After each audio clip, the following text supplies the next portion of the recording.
हा बघा, आज आता आपण बघणार आहोत भूमितीतला अजून एक लेसन महत्वाचा, तो म्हणजे कोन व कोणाचे प्रकार. आता आपल्याला 3 प्रकारचे कोन शिकायचे आहेत. पहिला आहे काटकोन. पहिल्या कोणाचं नाव काय आहे? काटकोन. दुसऱ्याचा आहे लघुकोन आणि तिसरा आहे विशाल कोन. तर यांच्या व्याख्या अगोदर समजावून घेऊयात आपण. काटकोन कोणाला म्हणायचं?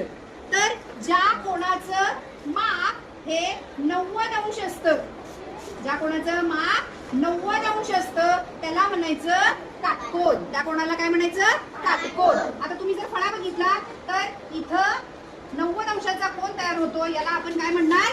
काटकोन. हा, तर मला सांगा, हा फळा चौकोन आहे, एक प्रकारचा चौकोन आहे. हा, तर याला किती काटकोन आहेत? 4. Very good. याला किती काटकोन आहेत? 4. आता दुसरा प्रकार आहे लघुकोन. हा, लघुकोन कोणाला म्हणायचं? तर ज्या कोणाचे माप 90 अंशापेक्षा कमी असते त्याला म्हणायचं लघुकोन. बघा, 90 अंशाचा कोन असा आहे, त्याच्यापेक्षा कमी असेल तर त्याला म्हणायचं लघुकोन. हा, आणि नंतरचा प्रकार आहे तो म्हणजे विशाल कोन. तर विशाल कोन कोणाला म्हणायचं? ज्या कोणाचे माप 90 अंशापेक्षा मोठे असते त्याला म्हणायचं विशाल कोन.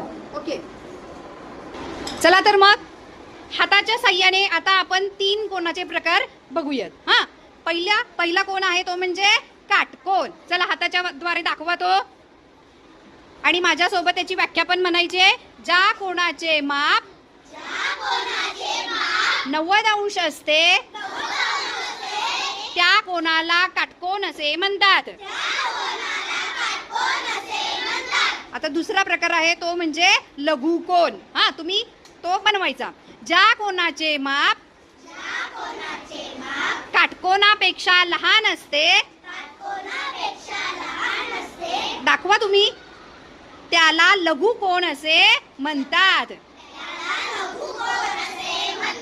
हा, दाखवलं व्यवस्थित सगळ्यांनी? Very good. आता तिसरा प्रकार म्हणजे विशाल कोन. हा, काटकोनापेक्षा मोठ्या असणाऱ्या कोणाला विशाल कोन असे म्हणतात. व्हेरी गुड, खूप छान.